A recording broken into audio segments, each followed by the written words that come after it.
지난주는 성령의 충만한 교회라는 주제로 말씀을 드렸습니다.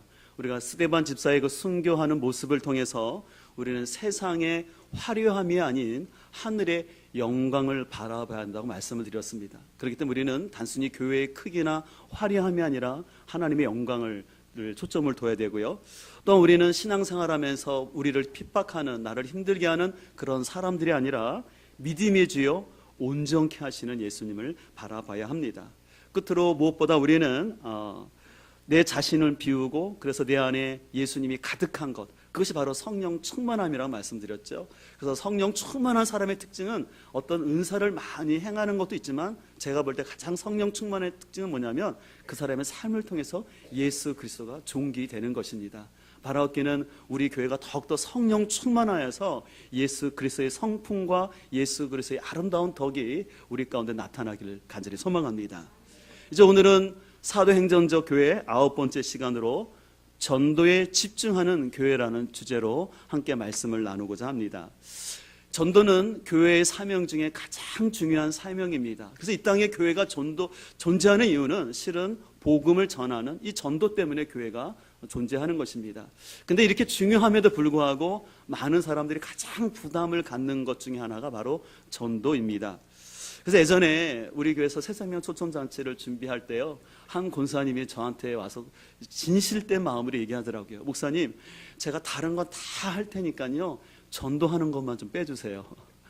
그래서 제가 진심이 느껴졌어요. 그러니까 그 권사님이 참 신실하신 분인데 이게 전도하는 게 얼마나 어려우셨으면 목사님 제가 다른 일은 다 할 테니까 이 전도하는 것 좀 빼달라고 얘기를 하셨을까 생각을 해보게 됩니다. 손현보 목사님이 계시는데요. 이분이 목사님 전도가 너무 쉬워요라는 책을 썼는데요. 좀 우리가 볼 때는 좀 이렇게 당황스럽죠. 이분은 굉장히 쉽다고 했는데 이런 글이 있습니다. 많은 사람들이 지금의 시대는 전도가 힘들다고 한다. 하지만 내 생각은 다르다. 지금도 얼마든지 전도가 가능하다. 우리 교회와 같은 시골 교회도 가능했다. 한번 해보기로 마음먹고 전 성도가 함께 힘을 모아 하나님의 복음을 전해보라. 하나님께서 복음 전하는 자에게 주시는 기적 같은 일을 수도 없이 경험하게 될 것이다. 이 책 제목은 목사님 전도가 너무 쉬워라고 되어 있지만 실은 전도가 쉬운 건 아닙니다. 이 목사님도요, 부산 어천에 있는 교회인데 한 20명 되는 교회에 부임하셔서 이제 목사님이 참 열심히 전도하셨어요. 전도하면서 때로는 사람들에게 무시도 많이 당하고 욕도 먹고 그랬음에도 불구하고 계속해서 열심히 전도하다 보니까 지금은 부산에서 아주 큰 교회가 되어서 많은 사람들이 그 교회를 탐방하는, 그래서 부산의 세계로 교회의 이야기가 이 책에 담겨져 있습니다. 그래서 우리 주변에 보면 이런 전도에 대해서 다양한 것들이 소개되고 있습니다. 여러분들 아마 고구마 전도법을 들어보셨을 것입니다. 고구마를 찔러 보는 것처럼 마음이 열린 사람에게 찾아가서 전도하는 고구마 전도법도 있고요. 또 요즘은 파라솔 전도법이라 해서 파라솔 하나를 세워놓고 지나가는 사람을 끝까지 찾아가서 긍정적인 칭찬의 말을 통해서 전도하는 방법도 있고, 또 아니면 길거리에서 부침개나 아니면 붕어빵을 통해서 전도하는 다양한 전도 방법이 오늘날 가운데 있는 것을 볼 수가 있습니다. 이런 가운데 과연 우리는 이 시대 가운데 어떻게 사도행전적 교회를 이루는 전도를 할 수 있을지 오늘 본문을 통해서 함께 은혜를 나누고자 하는데, 우리는 첫 번째로 위기를 기회로 전환을 해야 합니다. 오늘 본문을 보게 되면 초대교회 가운데 큰 핍박이 일어난 것을 볼 수가 있습니다. 우리가 지난주 살펴본 것처럼 스데반 집사가 순교를 하게 되었습니다. 그래서 그 교회가 큰 슬픔 가운데 있었는데 이 슬픔에 의해서 아주 극심한 핍박이 찾아왔습니다. 그래서 3절을 보게 되면 사울이 교회를 잔멸했다고 했는데 이 잔멸했다라는 것은 뭐냐면 쓸어버렸다라는 거예요. 그러니까 믿는 사람들을 다 찾아가가지고 다 믿는 사람들을 끌어내서 옥에 가두는 심한 핍박이 이루어졌습니다. 이로 말미암아 사도 외에는 많은 성도들이 흩어져서 유대와 사마리아 땅으로 흩어지게 되었습니다. 그런데 이런 위기 가운데 이것이 기회가 되어서 오히려 흩어진 사람들이 복음을 전하게 되는 놀라운 역사가 나타났습니다. 이것은요, 바로 사도행전 1장 8절의 말씀의 성취로서 사도행전 1장 8절을 보게 되면 오직 성령이 임하시면 너희가 권능을 받아서 너희가 예루살렘과 유대와 사마리아와 땅끝까지 이르러 내 증인이 된다고 말씀하셨는데, 하나님께서는요 비록 초대교회 가운데 핍박을 주셨지만 그 핍박을 하나님께서 기회로 바꾸셔서 오히려 그들을 통해서 복음이 증거하게 하신 것을 볼 수가 있습니다. 요즘 한국교회가 굉장히 위기라고 합니다. 믿는 사람들은 점점점 줄어들고 있습니다. 무엇보다 주일학교가 많이 붕괴되어서 한국교회 60% 정도는 주일학교가 없는 실정이라고 얘기합니다. 특별히 중고등부 학생들 가운데 더 믿는 학생들은 줄어들고 있어서요. 저번에 제가 말씀드린 것처럼 우리 침례교단 같은 경우도 미국 남침례계 선교사님들이 철수를 했다가 다시 컴백을 하셨어요. 왜 그러냐면 지금 아이들 같은 경우는 퍼센트율이 2%대가 위험하다라는 거예요. 그래서 보통 2%를 기준으로 해서 미, 전도, 종족 그러고 분류를 하는데, 지금 이 상태로 가다 보면은 주일학교가 2%대에 머물 수 있다는 것입니다. 지금 우리는 잘 와닿지 않죠. 왜냐하면 우리는 계속해서 세계에서 큰 교회들이 많이 있다라고 하고, 우리가 겉으로 볼 때도 주변에 큰 교회들이 있기 때문에 지금 이렇게 한국 교회가 있는데 무슨 소리냐 할지 모르지만, 실제로 따져보게 되면은 학생들의 숫자가 굉장히 급감하고 있고, 또한 출산율이 낮아지는 가운데 이제 한국교회의 위기상황이 계속해서 들려지는 것을 볼 수가 있습니다. 예를 들어서요, 이제 지방에서 서울이나 수도권으로 대학을 진학하거나 취업 때문에 올라가게 되면, 예를 들어서 10명이 올라갔다가 하면 2명 정도가 교회에 정착하고 나머지 8명은 그 중간에서 그냥 사라진다라는 것입니다. 특별히 우리처럼 도농 복합 지역에 있는 교회는요 점점 학생 수가 줄어들어서 이제 농촌 교회들은 몇 년 안 되면 어르신들이 소천하고 나면 그 지역의 교회가 없어질 상황 가운데 있는 게 사실입니다. 그나마 우리 교회는 감사해서 그래도 교회학교 또 중고등부 청년부 모임들을 자체적으로 잘 하고 있지만, 그러나 늘 제 마음속에 이 다음 세대를 생각하면 참 큰 부담이 있는 것이 사실입니다. 왜냐하면 지금 아이들이 잠깐 모이고 있지만 이 아이들이 잠깐 모이고 마는 것이 아니라 그들에게 참된 복음 안에서, 믿음 안에서 그들이 하나님을 떠나지 않는 그 아이들로 세워야 되는데, 그런 부담감이 있는 게 사실이에요. 그래서 지난 제가 목요일날 새벽에 기도하면서 우리 특별히 중고등부 학생들을 위해서 기도하는 가운데 좀 그런 느낌이 들었어요. 어떻게 보면 강가에 흩어진 돌멩이처럼 있는 아이들을 바라보면서 저 흩어진 아이들이 좀 하나로 좀 모여졌으면 좋겠다라는 생각이 들고, 또 그들 돌 같은 그들의 심령 가운데 하나님의 성령의 빛이, 진리의 말씀이 좀 그들 가운데 잘 심겨져서 그들의 마음이 좀 옥토가 되었으면 하는 마음이 생겼습니다. 그래서 그날은 제가 다른 기도는 못하고 계속 중고등부와 이 청년 부서를 위해서만 기도했습니다. 그래서 제가 그날 기도를 하면서 제가 중요한 결정을 하나 내렸는데요. 그것은 뭐냐면 빠른 시일 내에 우리 교회학교 각 부서를 전임 교육자들로 세우기로 결정을 했습니다. 지금 실제로 우리 교회 형편에서 별로 학생도 없는데 파트 교육자도 아니라 전임 교육자를 세운다는 것은 교회 재정적으로 굉장히 큰 부담이 있는 게 사실입니다. 그러나 저는 큰 부담이 있음에도 불구하고 우리 다음 세대를 세우기 위해서는 전임 교육자들을 세워야 되겠다라고 결정을 했습니다. 예전 같지 않기 때문에 요즘 아이들이 주일날 한 번만 와서는 신앙생활을 제대로 지도할 수가 없습니다. 또 교육자들도 토요일과 주일날 와서만은 그 아이들을 돌볼 수가 없다라는 결론을 내렸습니다. 그래서 비록 교회에서는 좀 부담이 된다 할지라도 각 교회 학교에 풀타임 사역자들을 세워서 계속 주중에도 우리 아이들을 만나주고 그리고 상담하고 그들의 고민을 같이 들어주면서 그들과 함께 삶을 해야지만 이 다음 세대를 세울 수 있지, 그냥 주일에 한 번만 이 아이들을 돌봐서는 제대로 믿음을 세울 수 없다라는 결론을 갖게 되었습니다. 그러면서 제 마음속에 소망하는 것은 진짜 영혼에 대한 열정이 있고 아이들과 함께 삶을 나눌 수 있는 그런 신실한 교육자들이 함께 모여져서 우리가 다음 세대를 세워갈 수 있기를 소망합니다. 또한 교회적으로 지금 한 가지 준비하고 있는데요. 그것은 내년부터 우리 교회에서 가칭 위즈덤 스쿨이라고 해서 지금 교회에서 하고 있는 공부방 별도로 또 하나의 방과후 학교를 만들어서 이것은 유료로 좀 진행될 텐데요. 아이들 학생 수업이 끝나면 직접 저희가 차 운행을 해주고 그래서 교회로 데려와서 그 아이들에게 큐티 하면서 그들의 영성을 또 심어주고, 또한 그들의 생활 가운데 또 식사하는 그런 것들을 통해서 인성 훈련을 시키면서 또 학업을 도우려고 생각하고 있습니다. 그래서 저녁까지 다 먹여서 또 저녁 시간 되면 다 집집마다 좀 태워줄 생각을 하고 있습니다. 왜 이런 결정을 하게 됐냐면, 이렇게 하지 않으면 우리 아이들이 일주일 내내 학교에서는 진화론적인 가치관과 세속적인 그런 교육을 받기 때문에 그 가운데서 아이들의 믿음을 지켜내기가 너무 어려운 것이기 때문에 그렇습니다. 우리가 그래서 지난주에도 우리 교회에서 권장희 소장님을 초청해서 미디어 사역을 계속해서 하고 있는데, 특별히 이 일 가운데 우리 부모님들이 더욱더 좀 적극적으로 협조를 해줬으면 좋겠습니다. 부모님들이 이 미디어의 그 심각성들을 알고 여러분들이 함께 하셔야 돼요. 요즘 우리 사회 문제가 되고 있어서 버닝썬이라는 그런 기사가 많이 나오고 있는데요. 여러분들 그것이 실은 남의 일이 아니에요. 어떻게 보면 요즘 젊은 학생들의 그런 가치관인 거예요. 어떤 성윤리도 없고 그것이 하나의 호기심과 자기 과시가 되어서 그런 얘기가 서로 주고받고 있는 게 그냥 드러난 것뿐입니다. 단지 그 사람들이 연예인이라는 뿐이지, 실은 우리 학생들이 지금 보고 있고 만나고 접촉하는 걸 우리 부모님들은 너무 막연하게 생각하고 걱정은 안 하시는데, 현장에 계신 사역자들의 얘기를 들어보면은요, 너무너무 심각합니다.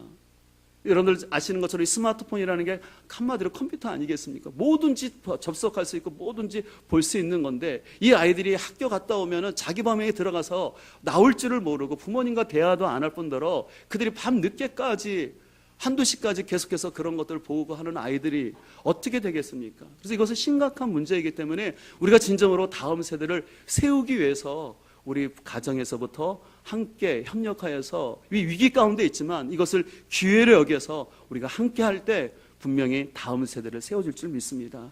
그래서 우리는 다음 세대에 대한 그 절박한 마음을 가지고, 좀 기성세대가 좀 불편하더라도 기꺼이 다음 세대를 위해서 희생할 때 우리 다음 세대로 인해서 우리가 나중에 기쁨을 얻게 될 줄 믿습니다. 두 번째로, 우리는 전도에 집중하는 교회가 되기 위해서요, 우리는 주저하지 말고 선명한 복음을 전해야 합니다. 오늘 4절 이후에 보면 이렇게 말씀하고 있습니다. 그 흩어진 사람들이 두루 다니며 복음의 말씀을 전할세 빌립이 사마리아 성에 내려가 그리스도를 백성에게 전파하니라고 말씀하고 있습니다. 핍박으로 인해서 흩어진 이 사람들은요, 주눅들거나 숨어 있는 것이 아니라 그들은 담대히 복음을 전했습니다. 특별히 이 빌립이 전한 메시지의 핵심은 뭐냐면 예수님이 그리스도라는 거예요. 그리스도라는 것은 예수님이 주인이요 왕이라는 것입니다. 더 나아가 빌립은 12절에서 이렇게 말하고 있습니다. 우리 12절 말씀을 함께 읽도록 할까요? 빌립이 하나님 나라와 및 예수 그리스도의 이름을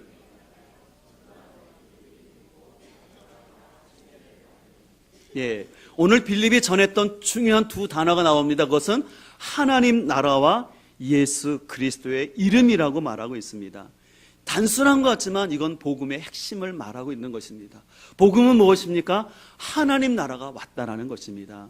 하나님이 나라가 오기 전까지는 우리는 사단이 주인된 나라에서, 내가 주인돼서 살고 있었을 때 바로 주님이 이 땅에 오셔서 회개하라 천국이 왔다라고 말씀하신 것처럼 우리가 예수님을 받아들이고 회개할 때 우리에게는 하나님의 나라가 임하게 되는 것입니다. 그래서 하나님의 나라가 임한다는 것은 내가 하나님의 통치를 받는다는 것이죠. 그래서 예수님은 단순히 나의 구원자일 뿐만 아니라 예수님이 내 삶의 주인이 되시고 왕이 될 때 참된 우리의 삶의 행복이 있습니다. 그래서 오늘은 이 복음을 빌립은 전했다라는 것입니다. 그러나 그동안 우리는 너무나 인간 중심적인, 인간 편의적인 복음을 우리가 받아들였던 것을 볼 수가 있습니다. 그저 예수를 믿기만 하면 나중에 죽어서 천국 간다라는 안일한 복음을 우리는 받아들이고 그것만을 생각하면서, 그리고 내 인생의 주인은 계속해서 하나님이 아니라 내가 되어서, 그저 예수님과 하나님은 내가 필요할 때만, 내가 병이 들었거나 어떤 자녀의 문제가 있거나 어떤 다급한 문제가 있을 때 단순히 내 기도를 응답해주는 그런 존재라만 있기만 바라고 계속해서 우리는 내가 주인 되어서 살아갔는데, 그런 우리들을 향해서 하나님은 분명히 말씀합니다. 회개하라는 것이죠. 내 주인을 바꾸라는 것입니다. 주인을 바꾼 사람에게 새로운 삶이 이루어진 줄 믿습니다. 그래서 우리는 이 복음은 너무 귀한 거기 때문에요, 사람들에게 복음을 밀어달라고 간청하는 것이 아니에요. 선포하는 것입니다. 예수 그리스도가 진리고 구원자라는 것, 회개하지만 우리 삶 속에 하나님 나라가 임한다라는 것입니다.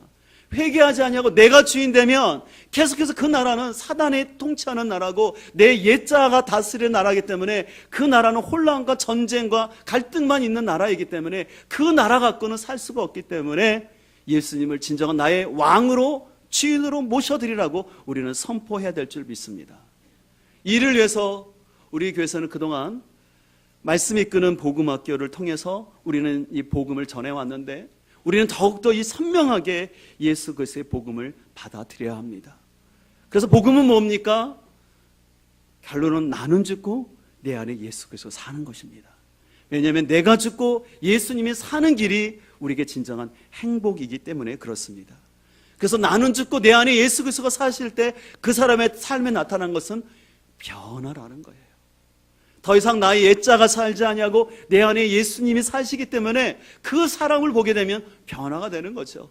그러면 그 사람을 볼 때마다 주변 사람들이 참 저 사람 변할 사람이 아닌데, 저 사람 굉장히 고집이 강했던 사람인데, 저 사람 굉장히 에고이스트인데, 자기밖에 모르는 사람이었는데 어떻게 저 사람 표정이 바뀌어졌지? 어떻게 저렇게 언행이 바뀌어졌지? 라는 말을 들을 수가 있어야 합니다. 근데 그것은 가능합니다. 왜냐하면 복음은 능력이기 때문에 그렇습니다. 문제는 여러분들이 이 복음을 온전히 받아들이지 않았을 뿐이지, 복음은 사람을 변화시키고 이 세상을 변화시키는 능력이 있습니다.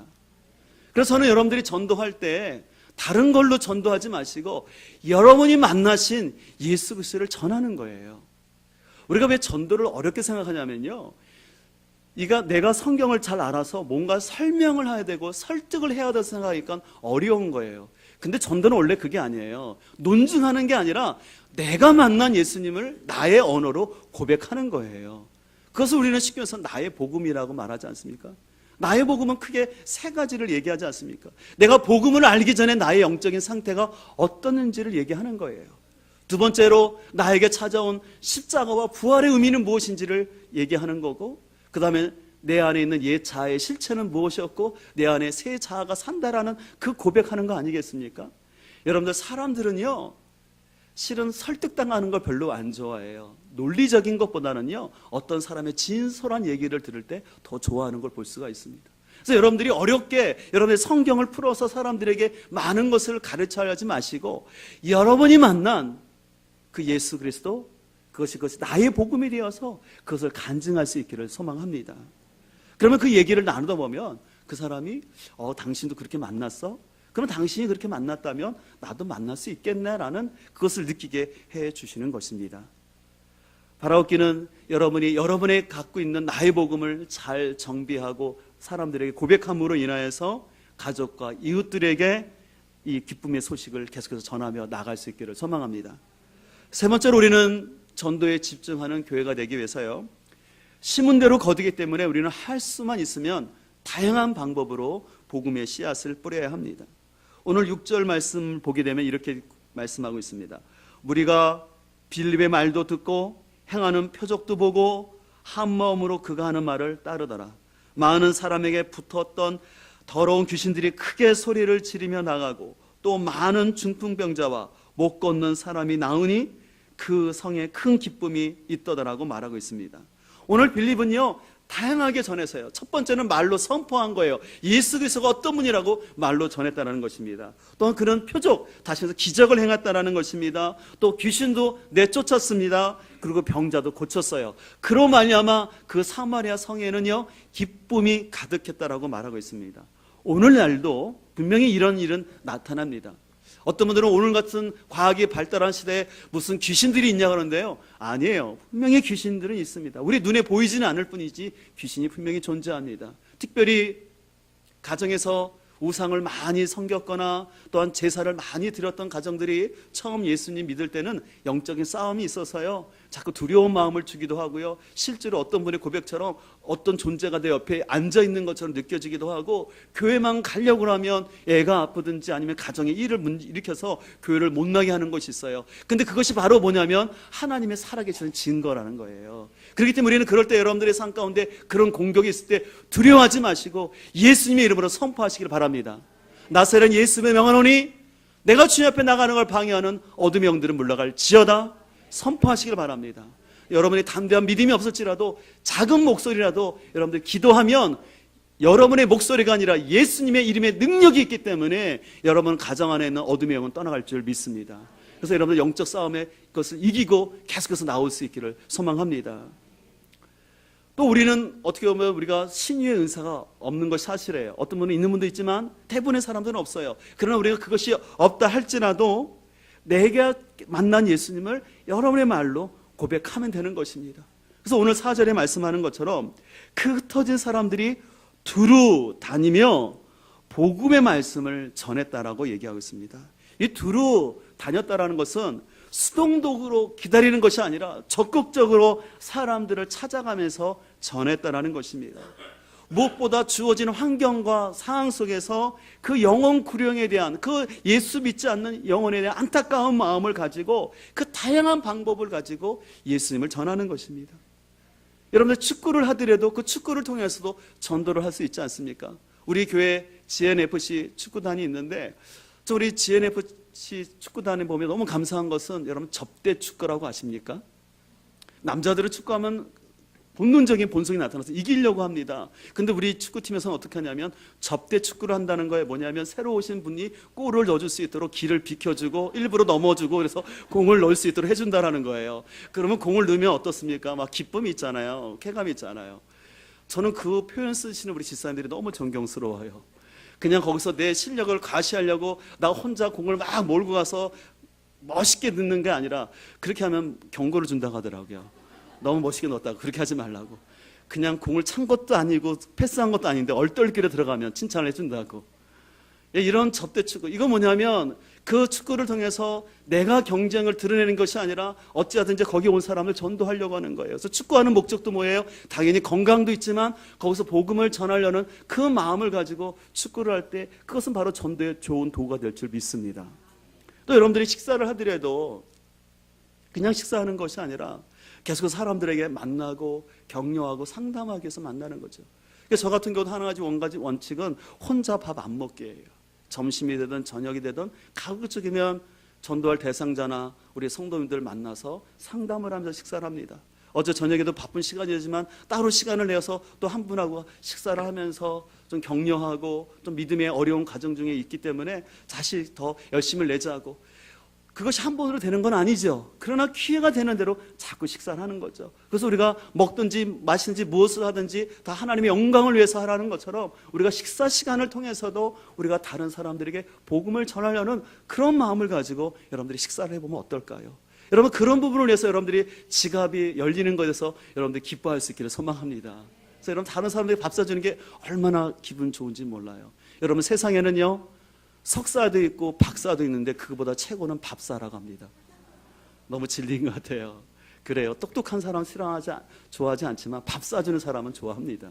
저는 우리 교인들이 전도를 위해서 여러분들이 밥을 많이 사는 밥사들이 되길 소망합니다.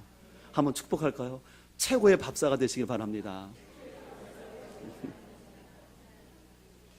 그래서 우리는 다양한 방법으로요 내가 복음을 전하려고 관심을 가져야 돼요. 지난 목요일 국민일보에 이런 기사가 났습니다. 2017년에 합동교단에서 미래 전략 수립을 위해서 1000명에게 설문조사한 내용이었는데요. 질문 가운데 이런 질문이었습니다. 지난 1년 동안 전도를 받은 경험이 있습니까? 라고 했을 때 37.6%가 그렇다고 얘기했고 반대로 62.4%는 전도를 받은 경험이 없다라고 얘기를 했습니다. 그리고 전도를 받은 사람 가운데 4명 중 1명만 교회를 나오게 됐는데요. 그 나오게 된 동기는 뭐냐면 전도한 사람과의 관계 때문에 나왔다는 응답이 제일 많아서 43%, 그 다음에 사회활동과 봉사에 관심이 생겨서가 21%, 전도자의 삶이 모범이 되어서가 19%였다라고 대답을 했습니다. 저는 이 통계를 보면서요 많은 사람들이 실제로 예수님에 대해서 전도를 받지 못한다는 것이에요. 우리는 자꾸 전도를 부정적으로 생각하고 그래서 전도하는 걸 꺼리고 있지만 실은 많은 사람들이 복음에 대해서 초청받지 못하고 있다는 것이에요. 그리고 통계에 보는 것처럼 4명을 전도했으면 몇 명만 나왔다는 것입니까? 1명만 나왔다는 거예요. 우리가 생각할 때는 그 3명은 안 나왔으니까 실패했다고 그러는데 아니에요. 여러분들 4명을 전도해서 1명이 나온 건 많이 나온 거예요. 우리는 관점을 바꿔야 된다고 생각해요. 여러분들 4명 중에서 1명 나온 건 많이 나온 거 아니겠습니까? 그래서 우리가 세상적인 논리가 아니라 그렇기 때문에 우리는 계속해서 이 복음을 전하면서 여러분들이 초청한 사람이 전도한 사람이 안 나왔다고 포기하지 마시고 그리고 4명에 1명이 나온 건 귀한 거기 때문에 우리는 복음을 전해야 될 줄 믿습니다. 무엇보다 전도자의 관계 때문에 나왔다라는 대답이 많았던 것을 바라보면서 결국은 내가 믿지 않는 사람과 계속해서 관계를 맺고 그들에게 선한 이웃이 되어서 그들을 초청하는 것들이 필요한 것을 볼 수가 있습니다. 요즘은 한국교회에 대한 많은 부정적이고 왜곡된 뉴스들이 많다 보니까 사람들이 자꾸 길거리에서나 주님을 전하는 것을 부끄럽게 생각하고 별로 안 좋아합니다. 그리고 자꾸 사람들 생각에는 착한 일을 해서 좋은 일을 해서 한국교회 이미지를 높이자고 하는데 그것도 필요합니다. 그러나 더 중요한 것은 직접 전하는 게 최고로 필요한 것입니다. 우리가 장기적으로 좋은 이미지를 갖는 것도 필요하지만 교회가 존재하는 이유는 뭐냐면 사람들에게 착한 일하고 복지하라고 있는 것이 아니라 예수 그리스도의 복음을 전하기 위해서 교회가 존재하는 것입니다. 우리가 편법이 아니라 정확하게 전해야 되는 거예요. 예수 그리스도를 믿어야 구원을 얻습니다. 예수 그리스도 안에 생명이 있습니다. 단순하지만 확신을 가지고 전하게 되면 그 안에 분명히 역사가 나타나는 줄 믿습니다. 특별히 여러분들 우리 주변에 보면 흔히 가난한 성도라고 그래서 예수님을 믿지만 여러 가지 이유로 교회를 안 나오는 사람들이 많아지고 있습니다. 제가 논문을 쓸 때 조사할 때 10% 정도 했는데 최근 기사에 보니까 그것이 23%로 더 뛰었다고 하더라고요. 그러니까 우리 주변에 보면 예수님은 좋은데 여러 가지 상황 때문에 교회를 안 나오는 사람들이 많다는 것이에요. 우리가 특별히 그런 사람들을 안타까운 마음을 가지고 찾아가서 그들에게 예수 그리스도의 복음을 전해야 합니다. 그래서 그들에게 복음이 무엇인지를 정확하게 알아야 돼요. 그리고 교회가 무엇인지를 바로 가르쳐 줘야 합니다. 또한 우리가 지난 목요일 날 마태복음 큐티를 하면서 하신 분들은 알겠지만 나의 삶 속에 나의 언행으로 인해서 누군가를 실족해 하는 것은 굉장히 주님이 심각하게 바라본다는 걸 우리는 생각하면서 우리의 삶을 더욱더 하나님 앞에 더 온전하게 갈 수 있기를 소망합니다. 마태복음 18장 10절에 이렇게 말씀하셨어요. 상가 이 작은 자 중에 하나도 없인 여기지 말라. 너희에게 말하느니 그들의 천사들이 하늘에서 하늘에 계신 내 아버지의 얼굴을 항상 배움느니라. 진실로 너희에게 이르노니 만일 찾으면 길을 잃지 아니한 99마리보다 이것을 더 기뻐하리라. 이와 같이 이 작은 자 중에 하나라도 읽는 것은 하늘에 계신 너희 아버지의 뜻이 아니니라. 성경은 분명히 말씀하고 있습니다. 우리 중에 작은 자라고 함부로 무시하면 안 된다는 것입니다. 아버지의 마음은 우리에 있는 99마리보다 한 마리의 길 잃은 양을 찾아오는 것, 한 마리도 잃어버리지 않는 것이 아버지의 마음이라고 말씀하고 있습니다. 그렇기 때문에 우리는 내가 모든 관계 안에서 우리의 삶 속에서 혹이나 나의 언행 때문에 아니면 그 사람이 또 다른 이유 때문에 상처를 받았다고 할 때 이유를 불문하고 어쨌든 간에 그 사람을 찾아가서 잃어버린 영혼을 찾아오는 사람이 아버지의 마음을 아는 사람인 줄 믿습니다. 그래서 우리는 공동체가 계속해서 이 잃어버린 영혼들을 찾는 일에 최선을 다하며 나가길 소망합니다. 지난 주일에도 어떤 한 가정을 찾아가서 이제 복음을 전하고 그래서 브리지를 전한 다음에 예수님을 영접했어요. 그래서 참 기쁨 가운데 복음을 전한 다음에 아내가 그 얘기를 하더라고요. 옆에 있던 아내가 그런 예전에 어떤 책인가 영상에서 봤는데 어떤 사람이 천국에 대한 간증을 했는데 천국에서 봤더니 이 땅에서 한 영혼이 구원을 받으면 그 천국에 있는 천사가 저 천국 처음부터 끝까지 그 사람의 이름을 막 부르며 다닌다라는 거예요. 예를 들어서 홍길동이면 홍길동이 예수님 믿고 구원받았어야 하고 그 이름을 외친다라는 것입니다. 저는 이것이 사실인지 모르지만 저는 믿고 싶어요. 한 영혼이 구원받으면 오늘 분명히 말씀하고 있지 않습니까? 10절에도 그들의 천사가 하늘에서 하나님 앞에 얼굴을 배운다고 말하지 않습니까? 분명히 그 천사가 기뻐할 거예요. 그 한 영혼이 주님 앞에 돌아온 걸 기뻐하는 것처럼 우리도 우리의 삶 속에서 잃어버린 그 영혼을 찾아가서 그들이 주님 앞에 나올 때 하늘에서 기쁜 잔치가 열려지고 또 여러분에게는 하나님이 주시는 귀한 상급이 있게 될 줄 믿습니다. 그런 의미에서 여러분이 찾아야 될 한 영혼은 누구입니까? 여러분들이 한 주간 동안 그 한 영혼을 생각하시고 찾아가고 수고하고 애쓰면 분명히 여러분의 발걸음이 헛되지 않을 줄 믿습니다. 그래서 시편 126편은 말하고 있습니다. 울며 씨를 뿌리러 간 사람은 기쁨으로 그 단을 가지고 오리라고 말씀하고 있습니다. 힘들지만 복음의 씨를 뿌릴 때 우리에게 분명히 거둬지는 기쁨이 있게 될 줄 믿습니다. 바라옵기는 이 말씀을 한 주간 기억하면서 우리는 있는 곳에서 최선을 다해서 복음을 전하는 우리 모두가 되길 간절히 소망합니다. 이 시간의 말씀을 기억하면서 우리 함께 찬양하기를 원하는데요, 하나님 아버지의 마음이라는 찬양입니다. 아버지, 당신의 마음이 있는 곳에 나의 마음이 있기를 원해요. 아버지, 당신의 눈물이 고인 곳에 나의 눈물이 고이길 원해요. 아버지, 당신이 바라보는 영혼에게 나의 두 눈이 향하길 원해요. 이 시간 우리 하나님 아버지의 마음을 가지고 이렇게 찬양하면서, 하나님 아버지, 내가 잃어버린 그 한 영혼을 주님께로 인도하게 하여 주옵소서. 그런 마음을 가지고 함께 찬양하며 나가도록 하겠습니다. 아버지, 당신의 마음이 있는 곳에 나의 마음이 있기를 원해요. 아버지, 당신의 눈물이 고인 곳에 나의 눈물이 고이길 원해요. 아버지, 당신이 바라보는 영혼에게 나의 두 눈이 향하길 원해요. 아버지, 당신이 울고 있는 어두운 땅에 나의 두 발이 향하길 원해요. 나의 마음이 아버지의 마음 알아. 내 모든 뜻 아버지의 뜻이 될 수 있기를, 나의 온 몸이 아버지의 마음 알아.